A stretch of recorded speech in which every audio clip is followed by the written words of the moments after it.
Good afternoon, everyone. Thank you for being here. We'll go over some data, talk about some relevant facts, and then take some questions. No new deaths over the last 24 hours. We've lost 212 residents directly related to the pandemic since March 16th. Slight little bit of good news there.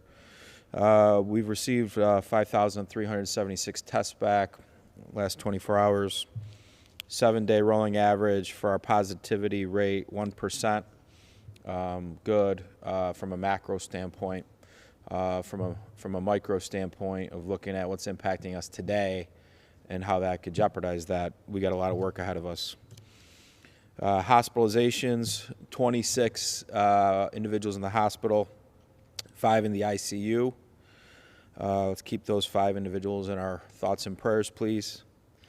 Out of those in the hospital, 18 Caucasian, 5 African American, 1 Asian, and 2 have not shared their demographic information with us. Looking at overall cases, we've now had 5,251 cases.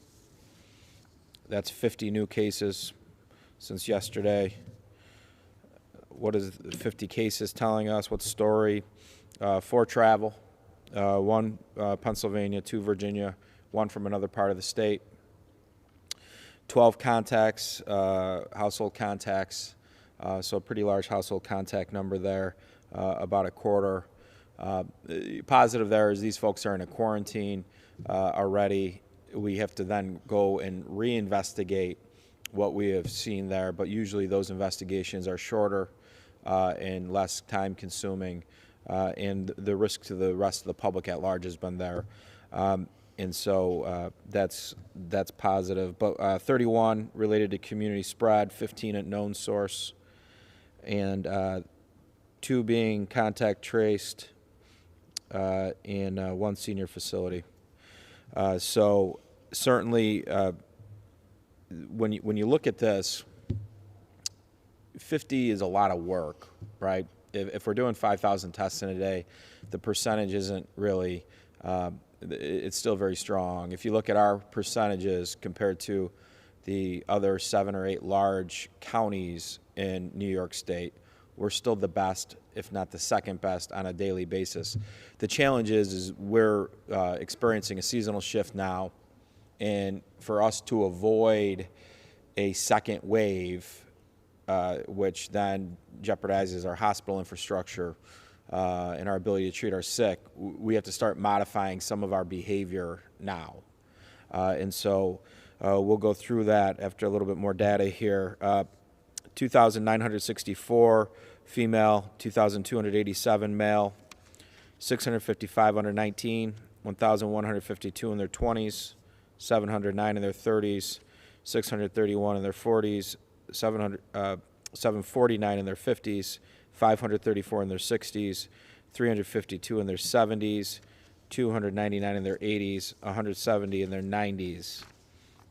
When higher ed out of today's cases, 9 higher ed cases out of the 50. 1 of them is a transfer in from outside the community. 3 lower ed cases today, K through 12. And I believe 1 of them is a remote learner. Yes, 1 was a remote learner, so not exposed to any building. So really 2 out of the 50. So a couple things for the public to understand. I know when we thought colleges were going to come back, that was going to be our spike, right? Remember all that? The risk of colleges? It didn't happen. Then the second thing was our spike was going to be when we started K through 12.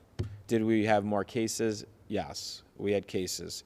Were they happening or have they been happening in the schools? No, they have not. So our spike wasn't college and our spike wasn't K through 12. Our spike has been community spread, which is the rest of us. And so it's the actions in the community that are driving the uptick in cases.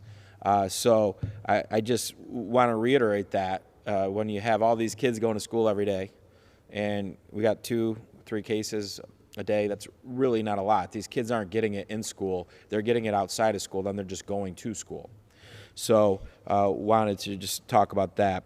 Related to school testing, we've shifted the NBT Bank Stadium site to the F shed of the regional market.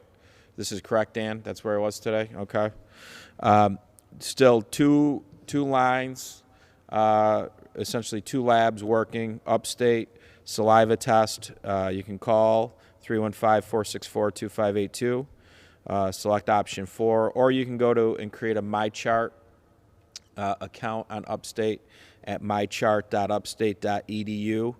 Pre-register. This is a popular test. It's the least intrusive test. We're doing about 150 to 180 of these a day at now the F shed at the regional market.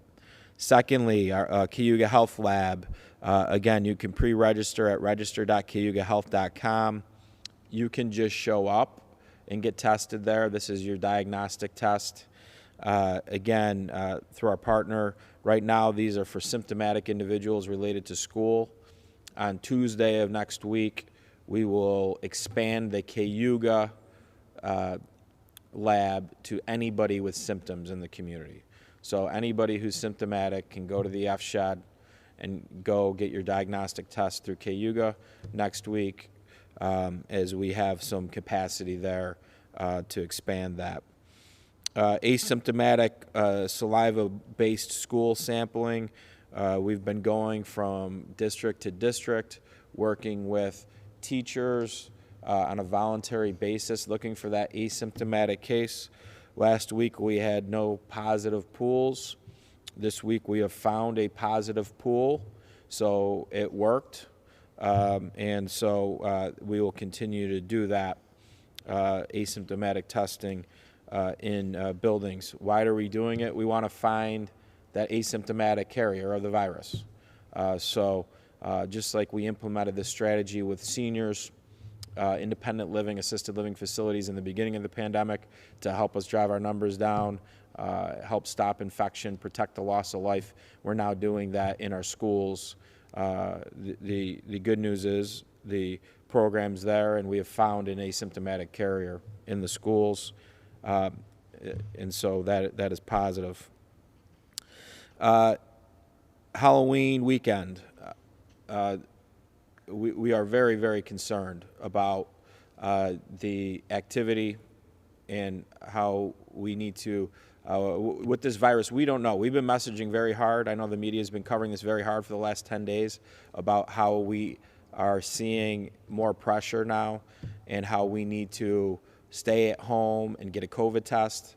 We need to be smarter about the social gatherings we're in. I don't know if we've stopped the bleeding yet, and people have done that. It takes 2-3 weeks for us to see that in data. But what I will tell you today is yesterday was 70 cases, 69 of them transmitted in Onondaga County. Today is 50 cases, 49 transmitted in Onondaga County. And tomorrow will be the highest case number out of any day we've had yet in the pandemic.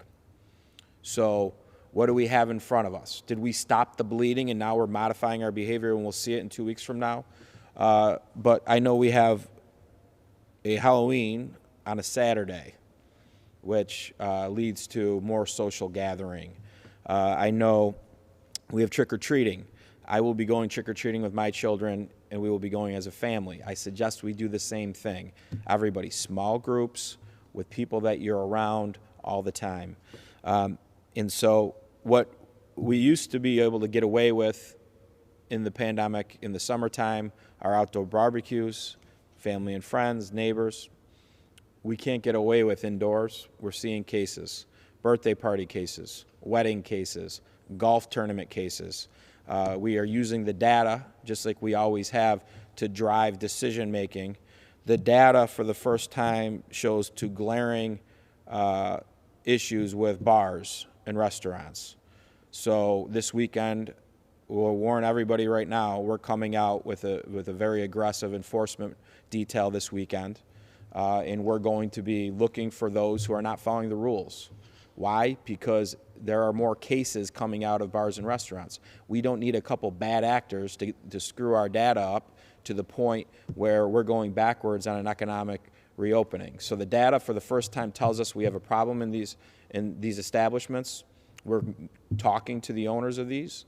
We understand that there's fatigue in the community with COVID. Everybody's tired of it, but it's the third quarter in the game. We can't get tired in the second half of the game. We got to finish the game strong. So the data says we have an issue related to this industry. We're going to be enforcing and making sure that those who are following the rules are, and those who are not will be fined. There will not be warning letters this weekend. There will be fines. Because of the increased pressure of cases, we were going to open up the branch libraries next week in our library system. We are now going to wait and see. Let's see if we can turn the corner here on this data a little bit, stabilize the data a little bit. And so we're going to wait on that decision for a couple more weeks as well. But this is an important moment for the community. We are doing what, essentially on the macro level, the data looks good if you just look at 1%. The contact tracing on each case is more complicated now than it was in the beginning of the pandemic. When the industries are shut down and people are inside and they just got sick, not a lot of contact tracing. So even though our data is good, we have a better reflection of how many positive cases there are in the community now than we did in May. In May, remember, we have 60 cases in a day. We go back, how many tests did we do to get to 60? 500 tests. That means there's a lot more than 60 people sick in the community. Now we have a better idea on how many people are sick in the community because of the testing, but that means we got to do all the work to get this thing under control so that we can keep our economy open the way it is today. And that's our goal, to keep the economy open. We can't do it by ourselves. We need people to get tested when they're sick, be smarter about your social gatherings, having 8 people, 10 people, 12 people, 15 people in the neighborhood inside for an extended period of time without mask wearing represents risk. Are you willing to take that risk? These are questions you need to answer. But these are all examples of what has happened and what is driving cases. Saying that, happy to take questions. I don't have that information yet. I just was told that we had a positive pool. So certainly it will show up in the data. I think they have to go through with the positive pool and identify the person. So certainly tomorrow we'll know what school district it is. You said that you know that cases are going to be high tomorrow. Yes. How do you know that information? Is it symptomatic testing, general testing? So each day we start getting through the state system. We start getting tests through the state system, and then labs fax us tests each day. So then what we have to do is we got all these tests. We got to figure out how many of them are duplicates, how many of them belong down to Onondaga County, and then we have our number. That's why our number is always a little different from the state's number that they put up. Some are duplicates. Sometimes the state will put up a number, and then there will be other cases that come in right after that, and we'll get that in the same day. So I'm not going to give a number tomorrow yet because I don't know what the final number is. I know it will be the highest number we've had. You mentioned the testing expanding so it moved from NBT Bank Stadium to the F Shed. Correct. And it's now opened outside of school communities to anyone with symptoms. Correct. Is it similar now that it's that broad to what's offered at the community health center? It is. We're working with local labs, so we have a little bit more. I don't know if control is the right word, but I feel like we have more control, and at least from a communication standpoint. Whereas when you're working with the national labs, it can be very fast, or it could, if you want to talk to somebody, it's probably a little bit harder, right? 1% you were saying is our infection rate, correct?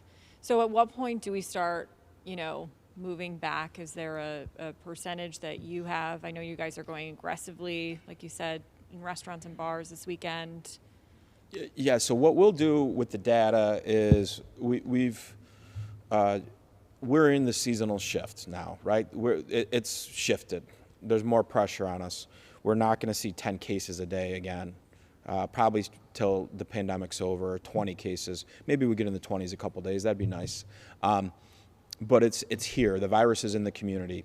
And so what we have done is we've been working well on the contact tracing with the state system. Our health department, and these are unbelievable public servants, and they haven't had a break. They haven't had a break in 7 months.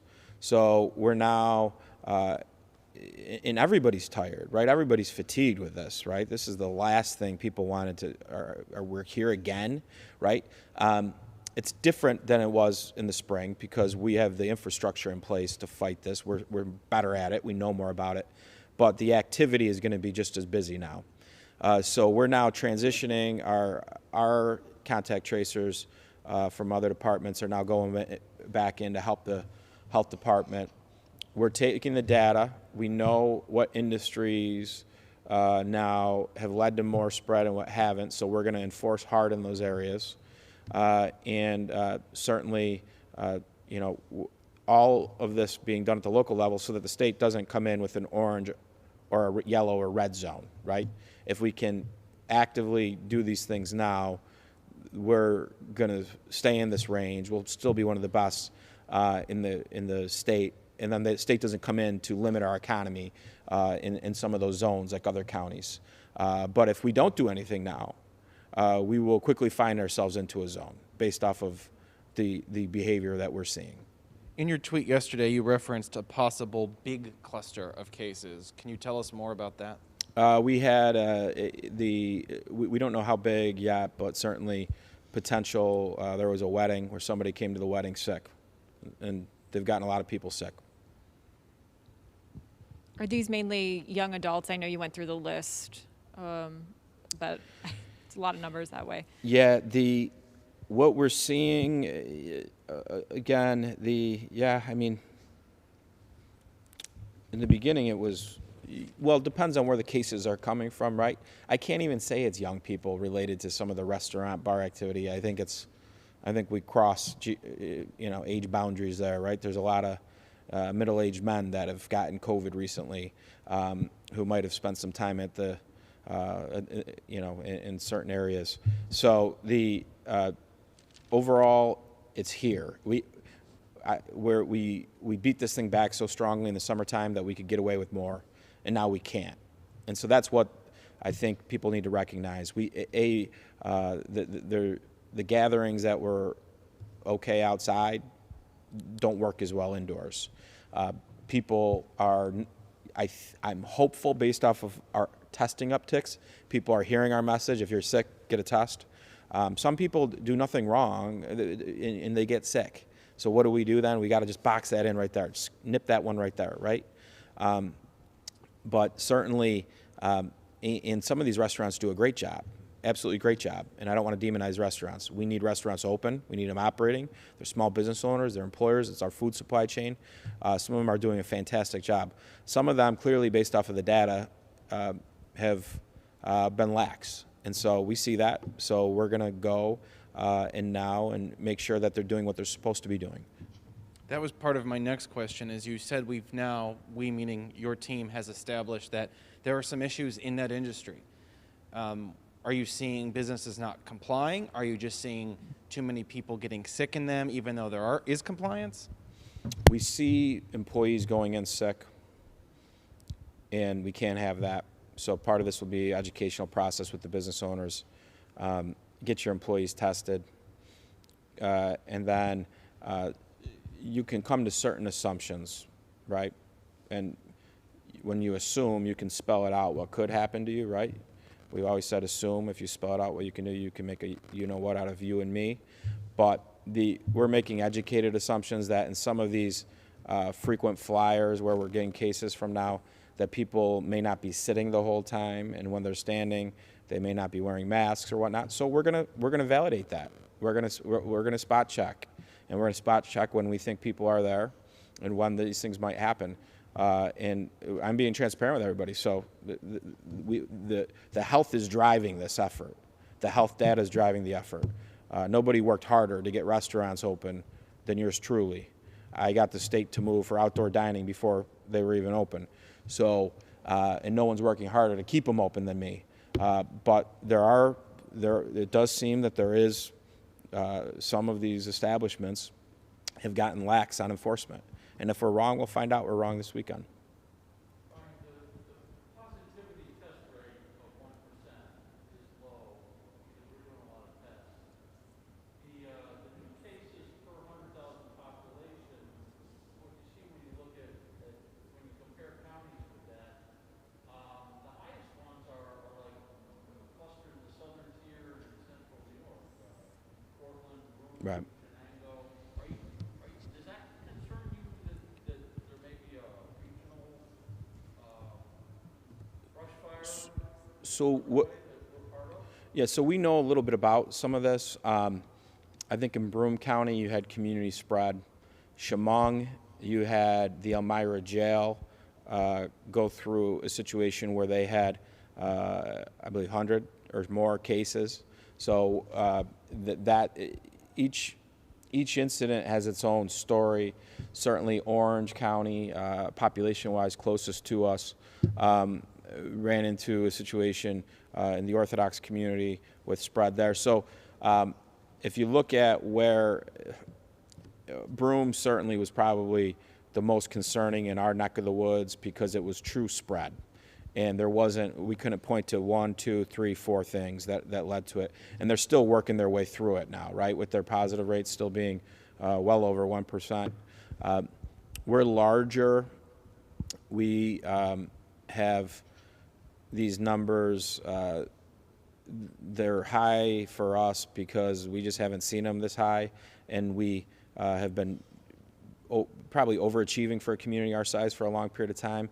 But that means we know we can meet those marks. So I'm concerned about people's behavior. There's no question. I know there's an election going on. People are focused in on that. People are sick of the pandemic.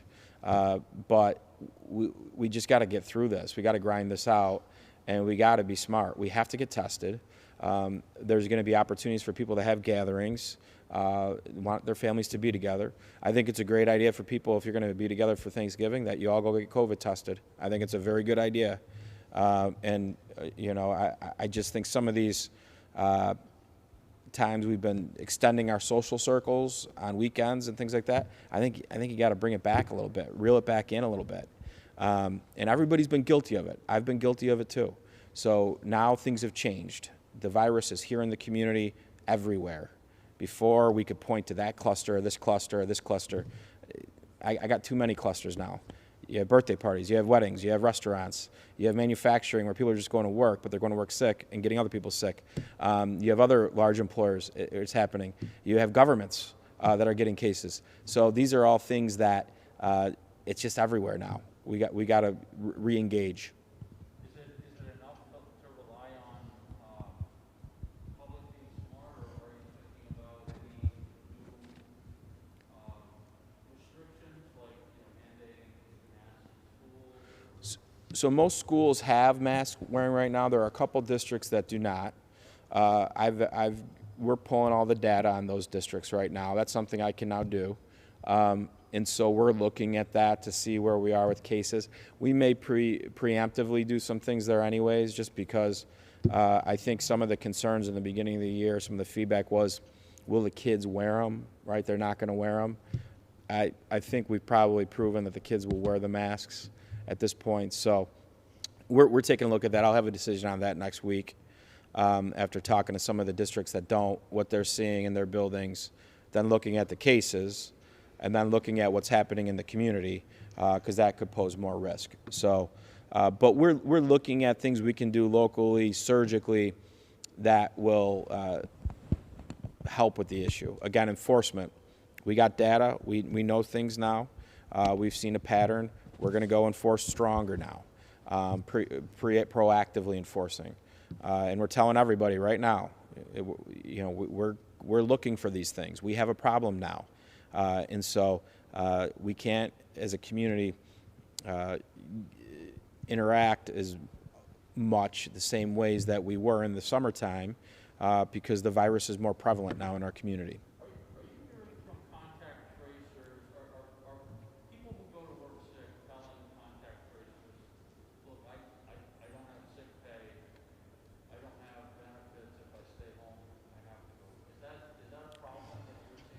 I think there's probably certainly that's part of the rationale with some people, Tim. I think there's certain protections right now that maybe people aren't aware of related to employers, and so that's part of it, right? And part of it is just culturally we wake up and go to work, and we don't pay attention as much to certain things. So that's a challenge, and so I think that is what drove the uptick, right? People going to work sick, so then it's spreading more, and now it's a little more prevalent, so it's a little bit more risky to do some of the things that we could have done a month ago. Ryan, you talked a couple weeks ago about maybe trying to get some Syracuse students into a football game. Did you talk to the state at all about Wake Forest, and does this uptick change your hopes moving forward? Yeah, so a couple things there. I think part of the we did talk a little bit to the state about Wake Forest. I think the challenge for Wake Forest is that we had a cluster, we got through it. The university's gone on a huge testing regiment. The data's fantastic, but it's been about a week, right? So again, in this thing, usually you want to see 2 weeks of strong data. Then I have a better case to make. The university has a better case to make to the state. And the nice thing about what we're proposing, and again, if you look at our data, 1% out of the top 8 counties, big ones, nobody's got a 7-day positive rate at 1%. We do. But I'm telling you that the number of cases we're getting are still too high. But when you look at the university in their own bubble, right, their bubble, and their data is much better than 1%. So if you're in a situation where a week from now they have a very good positive rate, there's a commitment to test the students on Thursday, quarantine them Friday, let them see a football game Saturday, I'm willing to make that argument to the state. Whether the state listens, that's their call. What's your we're seeing across the country, right? Places with worse positivity rates put out limited capacity plans for college basketball season. I guess what's your level of optimism here as it's less than a month away? I think we need. I think testing should be part of any sort of gathering, non-traditional gathering. So, if we can prove that people don't have the virus, because we're testing and rapid testing becoming more available. The university has some rapid testing. They don't have as much of it that they want. But again, if you can prove that people don't have COVID, then what's the danger of them being together, right? Not getting COVID. So I think that's going to have to be part of any plan for hoops. And certainly I think that as this technology with rapid testing is evolving, and it is, that will hopefully bring more opportunities to do things like that. But I think rapid testing, not just your regular test 72 hours before, a lot can happen in 72 hours. Your rapid testing hours before a game. I think there's an argument there that maybe the state would be receptive to. And I know at one point you had the regional committee, right, where you were in discussions with the state and they heard you out fairly frequently. What's the process as far as kind of getting this on their plate right now and getting them to consider it? Yeah, so we still have our Monday and Thursday regional control room calls. We had one today.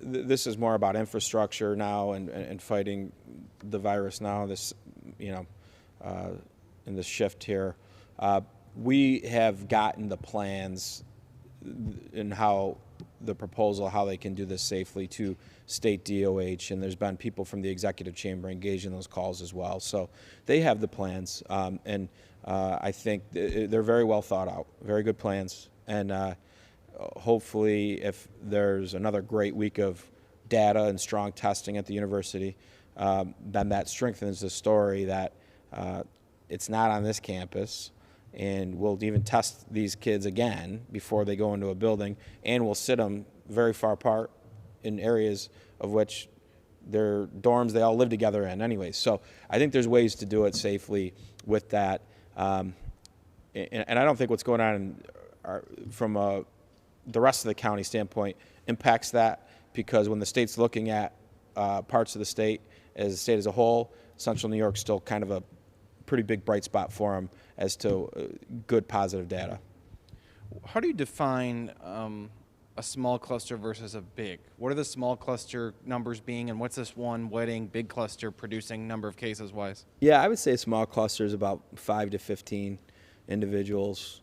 Larger cluster over 15. So this wedding's produced more than 15 cases? Yeah. More than 20?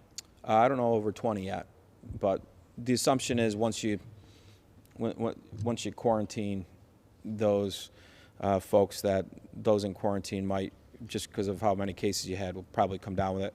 And again, with our quarantines, I want to thank our health department. They've done a fantastic job.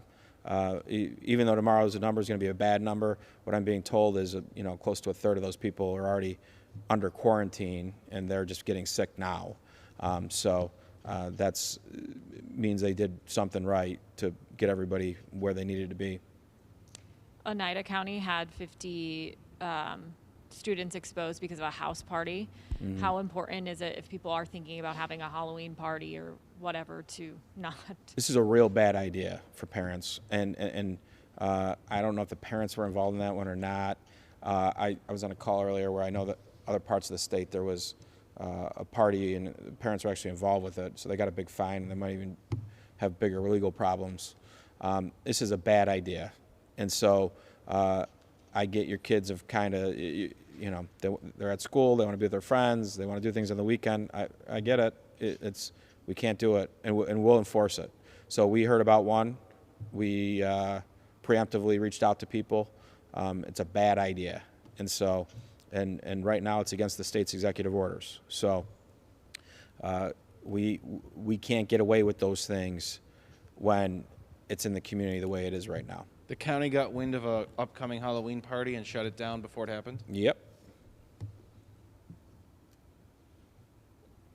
Other questions? You got wind of it. Do you encourage people to start giving you wind of more things? We usually hear about this because remember, most people don't think these things are good ideas, right? So they hear about it, their teenage son or daughter, they hear about it, and they do a little digging, they find out more information, and then they tell us. And so then we then do our information, then we reach right out to the source and say, this is what we're hearing. It's against the executive order. This is a bad idea.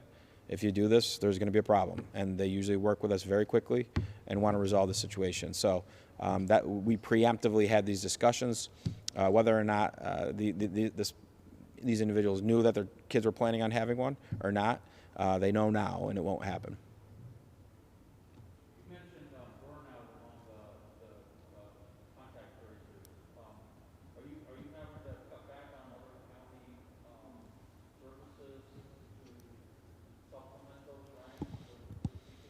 But we will certainly be redeploying people from other staffs, especially going into the holiday seasons where people are going to need some time. And so we're going to manage that. And I think the state's in the process of, with Bloomberg, with the contact tracing system they have, with beefing that up as well as everybody's gotten busier. So I think overall it's getting addressed now as we realize that the activity level is going to be high. A good day is going to be a busy day. And so we're prepared for that. That's what our normal is going to be moving forward. And so, but we still need to acknowledge the Herculean efforts of the health department and what they've done, and they're going to need a break. Everybody's got a breaking point, so we got to manage that. That's what we're working on. Do you have the quarantine number? Yeah, 1,647.